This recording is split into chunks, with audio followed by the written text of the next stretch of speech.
السلام کو اللہ کا بیٹا کہتے تھے. ٹھیک ہے.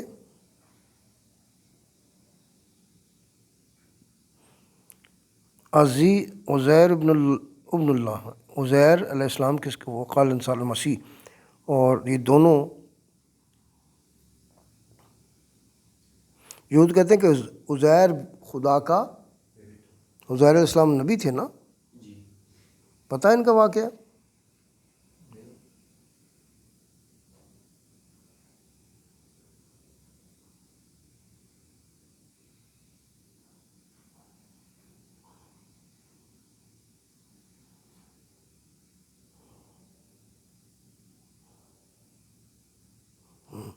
کیسا جھوٹ بولتے ہیں؟ اللہ کہتا ہے کتنے خبیث ہیں اور یہ جھوٹ بولتے ہیں. کہ عزیر علیہ السلام کا واقعہ پتہ ہے کسی کو؟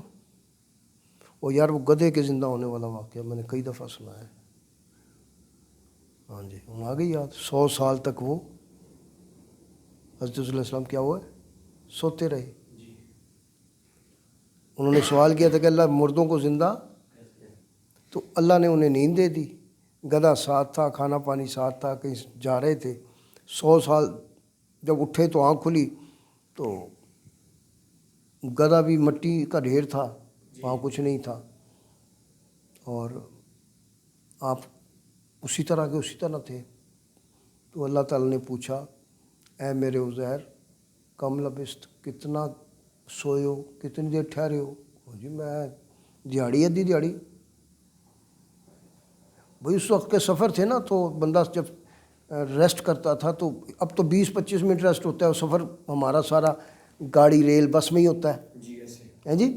کس اسٹیشن پہ رکی ہوئی گاڑی تو 5-10 منٹ رکے گی، لیکن اس وقت تو پیدل سفر تھے، گھوڑے پر یا گدھے پر یا اونٹ پر. تو وہ بندہ آپ کو پتہ ہے گھوڑا بھی بندے، عام بندے کی، وہ جب گھوڑا چلتا ہے تو پتہ وہ پہ کتنا بندہ، وہ عام بندہ تو اس میں نہیں بیٹھ سکتا جسے عادت ہی نہیں ہے جی. تو وہ سفر ہوتا تھا، تھک جاتے تھے. تو پھر دوپہر کے ٹائم کیونکہ دھوپ ہوتی تھی، سفر کا طریقہ یہ ہوتا تھا کہ صبح نماز فجر کے بعد وہ سورج نکلنے سے پہلے کیا ہوتا تھا، چل پڑتے تھے ٹھنڈے ٹھنڈے تہجد کے وقت. بلکہ ٹھیک ہے، آگے تھوڑا تھوڑا روشنی ہو جاتی تھی. وہ پھر اپنی منزلیں ایک ایسے مقام پر وہ پہنچ جاتے تھے. انہیں پتہ آئیڈیا ہوتا تھا کہ فلاں جگہ ہم نے قیام کرنا ہے. جیسے راولپنڈی سے بس چلتی ہے تو ڈرائیور نے ہر جگہ نہیں رکنا ہوتا، اس کا ایک سٹاپ بنا ہوا ہے جہاں جا کے وہ رکتے تھے. حضرت عزیر علیہ السلام رکے، آرام فرمایا، آنکھ لگ گئی، جاگے تو اللہ نے سوال فرما دیا. یہ سمجھ رہے تھے میں بس ایک روٹین کے مطابق سویا ہوں ہیں جی. تو رب نے فرمایا تو 100 سال. یہ وہ واقعہ ہے، ٹھیک ہے نا. تو یہ جو یہودی تھے یہ حضرت عزیر علیہ السلام کو ابن اللہ کہتے تھے. کیا؟ اور اللہ تعالیٰ نے ناراضگی کا اظہار کیا، فرمایا غرق ہو جائیں گے ہیں جی، یہ مارے جائیں. کہ یہ اللہ پہ بہتان باندھتے، یہ عزیر علیہ السلام کو اللہ کا بیٹا بتاتے ہیں. شرم نہیں آتی؟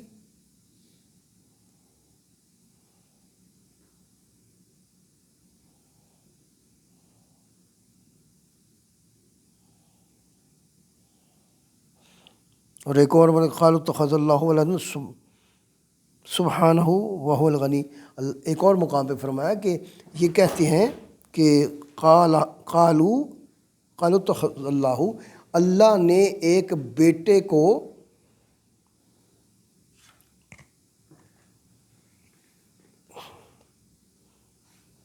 منتخب کیا، بیٹا بنایا. ٹھیک ہے جی. سبحانہ، اس کی ذات تو پاک ہے ان چیزوں سے اللہ تعالیٰ، کہ کوئی بیٹا بنائے، کسی کو بیٹا وہ ہو کوئی اس کا. تو یہ یہودیوں کا بھی یہی. تو اب یہاں پر مسئلہ یہ ہوا کہ یہودی بھی پھر کون ہوئے؟ مشرک. ٹھیک ہے، کیونکہ اللہ کا شریک تو ہے کوئی نہیں. خود اللہ کہہ رہا ہے قل هو اللہ احد اللہ الصمد لم یلد ولم یولد ولم یکن له کفوا احد. نہ میں کسی کا بیٹا ہوں، نہ میرا کوئی باپ ہے، نہ جنا گیا، نہ مجھ سے جو کوئی جنا، نہ خون، کچھ بھی نہیں. میں تنہا ہوں، اکیلا ہوں، اور میں اکیلا ہی پاورفل ہوں. اور یہ بھی آپ کو نہیں سمجھ آ سکتی کہ میری تم حساب لگانے بیٹھ جاؤ کب سے اور کیوں اور کیا. یہ اللہ کی ذات کے بارے میں سوچنا کیا ہے؟ کفر ہے. سوچیں گے بھی تو کیا ملے گا؟ بیڑا غرق ہوگا.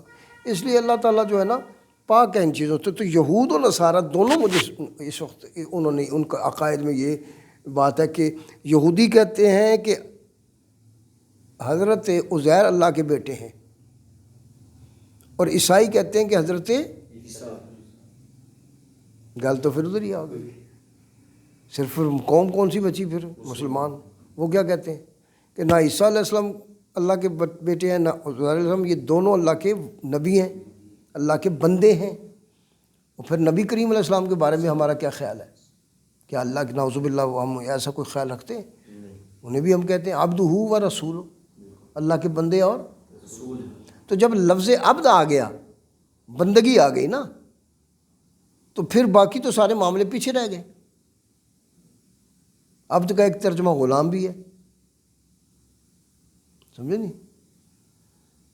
تو اس لیے اللہ رب کریم کے سارے غلام ہیں، بندے ہیں، اس کی ذات کے محتاج ہیں. اس کی ذات کے سامنے کچھ نہیں ہے. الگ یہ بات الگ ہے کہ نبی ان میں سے، عوام میں سے چنے ہوئے لوگ ہیں، اور ان پر وحی نازل ہوتی ہے. یہ عام بندے کا اختیار نہیں ہے. ٹھیک ہے نا؟ تو اس لیے مشرکوں سے زیادہ خلط ملط ہونا، ان سے دوستیاں کرنا مناسب نہیں ہے. تو اب تو یہ مسئلہ ہی ختم ہو گیا. تھوڑے دن اور دیکھو گے اور مزید نیو ایئر منایا جا رہا ہے جی. وہ بھائی کیا قیامت آ گئی جسے دیکھو نیو ایئر مبارک. کس چیز کی مبارک دے رہے ہو؟ کیا ہو گیا ہے؟ سال اسلامی بھی ہو تو کوئی مبارک کی ضرورت نہیں ہے یار. بس ٹھیک ہے، آ گیا، دعا کرو اللہ خیر کرے. وہ طوفان بدتمیزی مچایا ہوا ہے. مبارک ہو جی، مبارک ہو جی، سال نے آ کے مبارک ہو جی، میرے کو کوئی غلطی ہوئی ہوئی تو معاف کر دو. اتھی بہ کے گھر بہ کے منگ رہے معافیاں ہیں. واہ جی واہ. اپنے ہیٹر لایا ہے، ٹھیک ہے جی، مال کھا رہے ہیں، تو جہاں دینا حق وہ بیچارہ رلدا پھر رہا. تو وہ میسج کرتا مینو معاف کر دے بھی کوئی غلطی کتائی ہوئی ہوئے، بس چلو. اور جتنے کو منگنی معافی انہوں پتہ بھی نہیں کہ اس نے کوئی معافی منگی بھی ہے کہ نہیں. اور معافی کا طریقہ کیا ہے؟ یہ طریقہ معافی کا طریقہ یہ ہے کہ جب کسی کا کوئی حق آپ نے مارا ہوا ہے، پہلے تو وہ کیا کریں؟ پھر تو وہ ادا کرو. کسی سے ادھار ہے، قرض ہے، کسی کا مال چوری کیا ہے تو نے، پہلے وہ ادا کرو نا. کسی کا تم نے پلاٹ پہ قبضہ کیا ہوا ہے، کسی کا مکان پہ، یا کوئی ایسی ہے، وہ پہلے ختم واپس کرو. پھر اس کو آکو ہون مینو معاف کر. ہاں یہ ہے غلط مانگنے کا طریقہ. دیکھیں اللہ تعالیٰ کی ذات کتنی بلند و بالا ذات ہے کہ اللہ، جب بندہ کوئی غلط کام کرتا ہے اللہ کو پتہ نہیں ہوتا کہ اللہ غفور رحیم نہیں ہے. لیکن اس کی بارگاہ میں بھی اس نے کہا مجھ سے معافی مانگو گے تو دوں گا. مجھ سے مانگو، رگڑو اپنا متھا، ناک رگڑو، ٹھیک ہے، توبہ کرو میری بارگاہ میں آ کر.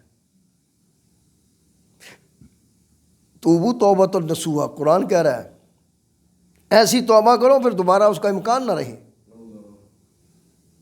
ہے جی. تو اللہ کو کیا ضرورت پڑی ہے جی؟ کوئی ضرورت ہے ہم سے کوئی لین دین ہے؟ ادھر غلطی کی تھی ادھر معاف کر دیتا، کہتا نہیں ایسے نہیں ہوتا، ایسے آپ کو کیا کرنا پڑے گا؟ آنا پڑے گا، آپ کو سر سجدے میں رکھنا پڑے گا، آپ کو آنسو نکالنے پڑیں گے، جتنی بڑی کوتاہی ہے اتنی بڑی معافی ہے۔ اب یہ میرا کام ہے کہ بڑی سے بڑی کوتاہی، اور دیکھیں نا حضور سرکار دو عالم صلی اللہ علیہ وسلم کی ذات بابرکات کی بارگاہ میں بڑے بڑے گناہ گار آئے، شرک سے بڑا گناہ تو کوئی نہیں ہوتا، ایسے بت، ٹھیک ہے، ان الشرک لظلم عظیم، اللہ کہہ رہا ہے سب سے برا جو گناہ، بڑا گناہ ہے وہ کیا ہے؟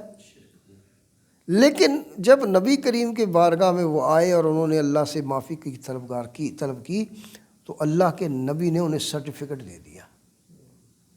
کس چیز کا؟ معافی کا۔ کون سا سرٹیفکیٹ دیا بھلا؟ رضی اللہ، یہ سرٹیفکیٹ ہے کہ میں بھائی، اور یہ سرٹیفکیٹ ملا کس کی وساطت سے؟ اور پھر کئی مقام پہ فرمایا کہ جب تم کوئی ایسا، پھر بھی اگر تم سے کوئی ایسی بات سرزد ہو جائے تو تم کہاں جاؤ؟ ہیں؟ ہاں جی،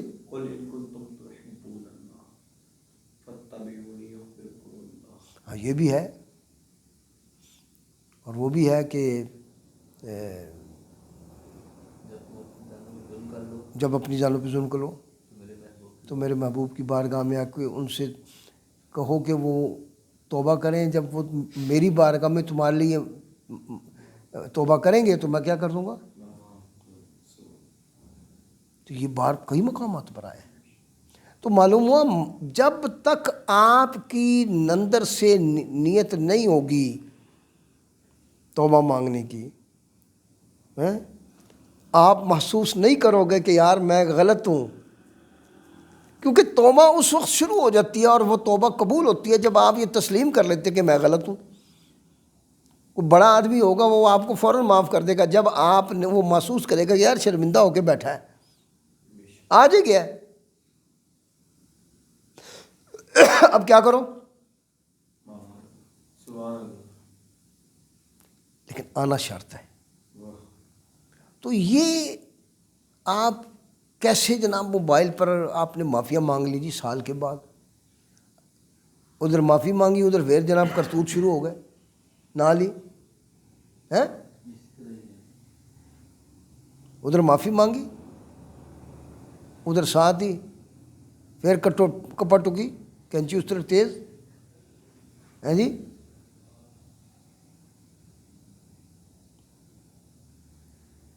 ٹانکے لانے شروع کرتے سنیارے نے لوگوں کو، پھر کہتے جی او بھائی سمجھو یہ جڑے ٹانکے تسی لاندے رہے ہو نا وہ وبال آ رہا ہے، یہ اتنے بہ کے آکھو جو ظلم نہیں ہے کہ ایک سونا تمہیں دیا ہے جناب، وہ دنیا کا طریقہ ہے، سونا تو گھٹتا ہی نہیں،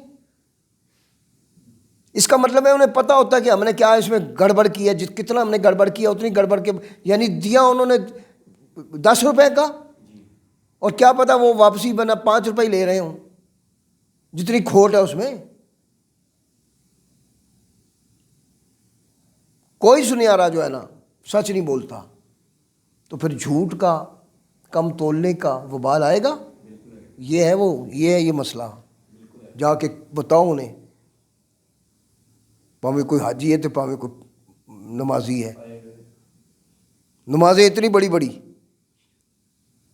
جی، زبانیں اتنی لمبی لمبی، داڑیاں رکھی ہوئی ہیں، پیر ٹنگے ہوئے ہیں، تو ٹانکے ٹھوک کے لا رہے ہیں۔ وہ غریب آدمی بیچارہ تولا 2 تولہ سونا لینا ہے اس نے، وہ بھی آج کل وس تو باہر ہو گیا ہے، ٹھیک ہے، یہ ہم نے اس وقت کہا تھا کہ یہ بھائی ادھر نہیں رکنا کام، ہاں جی، ہمیں کیا کہتے ہو، ہمیں تو پتہ تھا، ہم تو سودے، درویش تو سودا ہی گھاٹے کا کرتا ہے دنیا داری کا، بولو ਹੁਣ ਬਿਹਤਰ ਸੀ ਜਾਂ ਉਸ ਵੇਲੇ ਬਿਹਤਰ ਸੀ? ਇਹ ਦੱਸ ਬਾਈ, ਦੱਸੋ ਜ਼ਹੀਰ। ਗੱਲ ਉਹ 3 ਮਹੀਨੇ ਪਹਿਲਾਂ ਦੀ ਗੱਲ ਠੀਕ ਸੀ, 4 ਸੀ, ਜਾਂ ਹੁਣ ਗੱਲ ਠੀਕ ہے؟ ਸਾਨੂੰ نہیں فرق ਪੈਂਦਾ। ہمیں تو اس فرق نہیں پڑا جب ہم نے جناب ایک چیز لی 10 روپے کی، وہ اس چیز وہ گھٹ کے آ گئی جناب 6 روپے پر، لو کر لو تماشا، لگے رہو۔ بھائی تم کیا کر رہے ہو جی؟ وہ جی مر گئے جی، فرموں والے سے پوچھو نا، کمپنیوں والوں سے، کتنوں کے ساتھ ظلم کیا ہے وہ جو لیبر ہے۔ کپڑے والوں سے پوچھو نا کتنے گز پھیرے ہیں جی، انج کر کے اے دیکھو جی،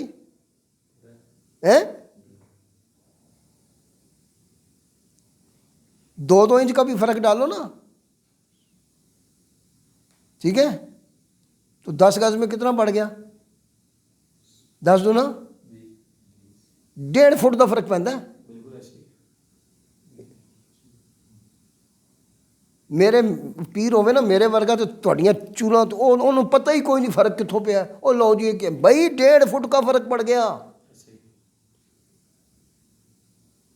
کپڑے میں اتنی تو وہ ہوتی ہے، بولا جی؟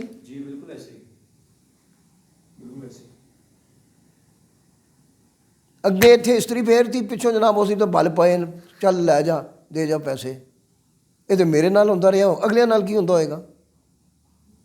پھر کہتے جی ساڈا کاروبار ہی نہیں رہا، ہائے مر گیا۔ خدا کی قسم آپ لوگوں کو پتہ ہی نہیں لگ رہا۔ ہاں جی، آپ خود اپنے اوپر، خدا کہتا میں کسی پہ ظلم نہیں کرتا۔ نعوذ باللہ رب کو ظالم کہو گے؟ رزق مند کرتا ہے رب تو رزق دیتا ہے۔ ہاں جی، رازق نہیں اس نے اپنا نام رکھا ہوا؟ مالک نہیں ہے وہ؟ خالق نہیں ہے وہ؟ ماں کے پیٹ میں بھی خوراک کو ماں دے پہنچاتی ہے، اور رب کائنات پہنچاتا ہے۔ بولے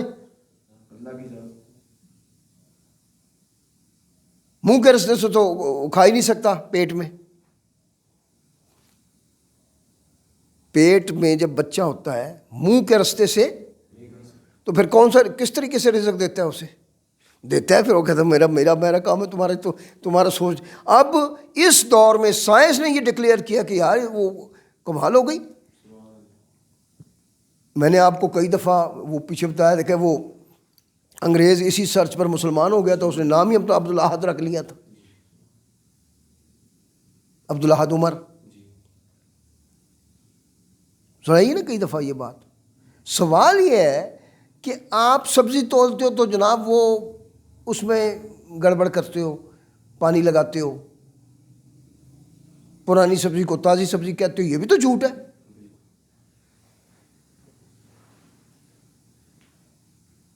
کوئی ایک صرافے میں چلا جائے چاندنی چوک، یہاں کسی جائے لے جائیں زیور، آپ انہوں نے جناب تول کے ٹانکا، کتنا ٹانکا کاٹتے ہو جی تولے سے؟